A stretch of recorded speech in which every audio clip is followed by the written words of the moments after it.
मेरे बाबू ने खाना खाया। লেজ নাকি কুরকুরে? মানে লেজ নাকি কুরকুরে? কুরকুরে।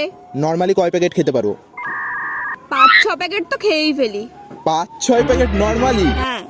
যদি প্রত্যেক প্যাকেট কুরকুরে খাওয়ার জন্য আমি তোমাকে দিই 10 টাকা, তাহলে কয় প্যাকেট খেতে পারবে? তাহলে তো 10-15 প্যাকেট খাবোই। দেখে মনে হচ্ছে না 10-15 প্যাকেট খেতে পারবে। নিয়ে তো চলো। টাকার লোভে বলছো না তো? হ্যাঁ, টাকা লোভেই খাবো বেশি বেশি করে। চলো নিয়ে চলো চলো, এই নাও কুরকুরে খাওয়া স্টার্ট করো। মাত্র 2 প্যাকেট। আরে পেছনে দোকান রয়েছে, আগে এটা খাও তারপর আনছি।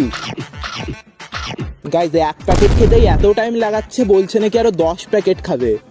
দাঁড়াও পারবো না। এক প্যাকেট শেষ, আরেক প্যাকেট দাও। নাও নাও তাড়াতাড়ি। এক প্যাকেট কিন্তু অলরেডি খাওয়া কমপ্লিট। আর পাচ্ছি না। 5 প্যাকেট খেয়েছো, আর এক প্যাকেট খেয়ে নাও এই প্যাকেটটা, তাহলে আরো 10 টাকা পাবে। আর পারবো না, 10 টাকা লাগবে না। তুমি খাও। যেহেতু তুমি 5 প্যাকেট কুরকুরে খেয়েছো, তাই তোমার জন্য 50 টাকা। Thank you. আর নেক্সট চ্যালেঞ্জ ভিডিও যদি তোমরা পার্টিসিপেট করতে চাও, তাড়াতাড়ি করে নিজের নামটা কমেন্ট করে জানাও।